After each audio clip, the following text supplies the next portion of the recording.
Action Comics number 7, written by Grant Morrison, art by Rags Morales. We left off 3 issues ago with the last part of the story of Metropolis disappearing via the Collector of Worlds. Superman realizes he can still save them, and he has an idea.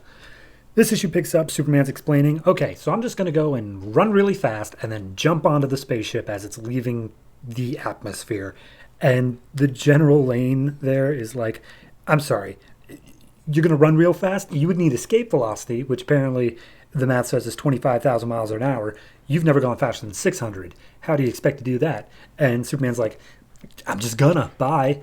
And so he runs off, and we get this cool sequence of him running up a ramp, and his shoes are literally falling apart. He makes it up into space, and he piggybacks off of a satellite to land on the alien ship. But as he does so, before he can get in, he's wrapped up by tendrils, and they all start electrocuting him. So they bring him inside the ship, and the ship is just geeking out, or the Collector is saying like, oh my god, I got a living Kryptonian, oh my gosh, that's so cool. But, you know, it's Superman, so he's able to withstand all the firepower that they're throwing at him to try to keep him down. So as he's throwing more and more robots at him, Superman's just trying to keep his ears open and hear people in Metropolis, and he's listening specifically to this radio station called Big Talk Radio. And as he makes his way through the ship, he comes across this room full of these big glass cylinders of different shrunken cities and outfits that go with each place. And he's like, wait a minute, hold on, that one.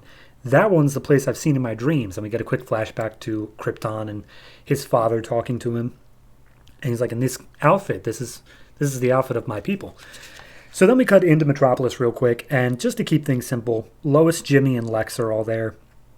And Lois is accusing Lex of having some part of it. Lex, of course, denies it.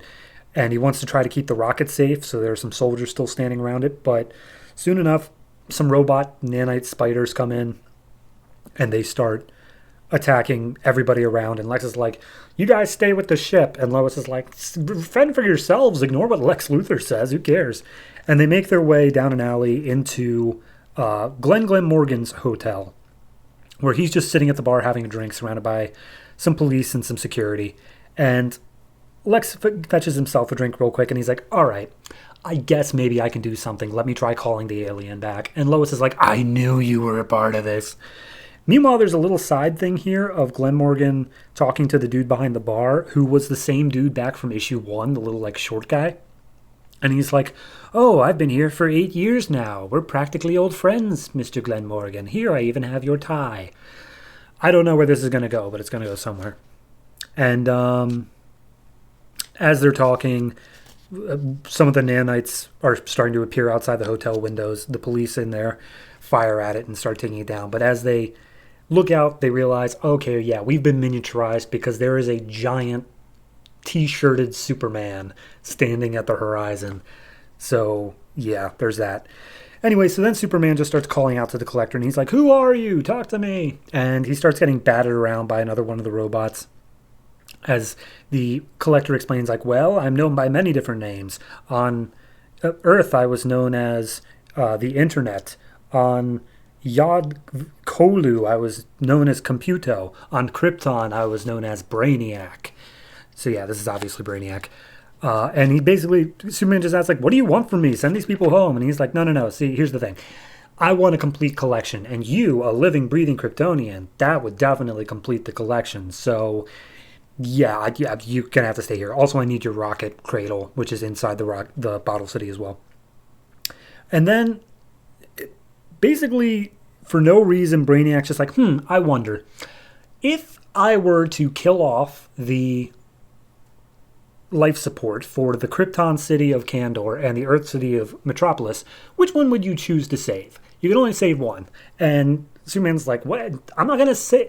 Every living being is under my protection. You hear that? And he's like, yeah, okay, well, here's the deal. Pick one and save it. Would you reign as a king in your indestructible armor on Krypton?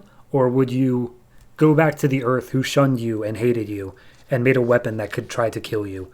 And as he's saying all this, Superman looks down at the city of Metropolis, and they're all chanting for Superman with lighters and lit up cell phones. And Superman's like, oh, these human beings, you're never going to be able to keep them in a bottle.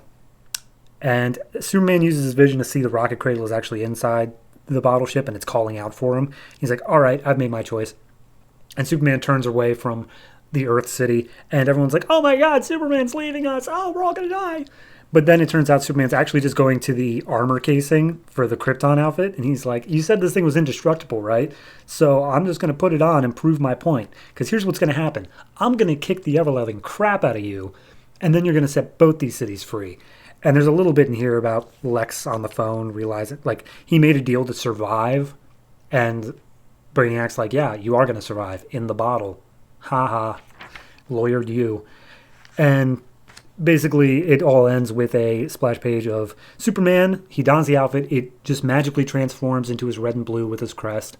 And we see the Collector of Worlds, the giant centipede-looking monster, and Corbin, it's Metallo. It's straight up just Metallo. They are here and they say, oh, you will join the collection or die. Also, there was a reveal somewhere in there that Earth is going to die soon. You know, little things like that.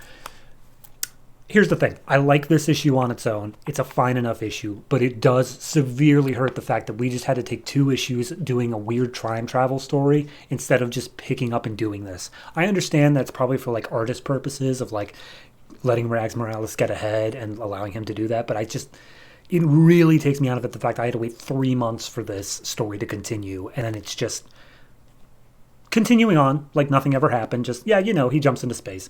Especially when it's supposed to be so quickly happening afterwards. So yeah, just a couple issues with that. Overall, though, it's still a good read. I would say I give it a 6.5.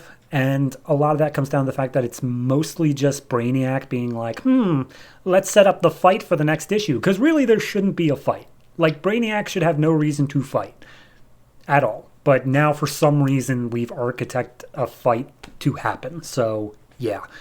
It's got its flaws, but it's still a good issue overall. And I think there's only one more issue left in the arc. So we'll see how that wraps up next time.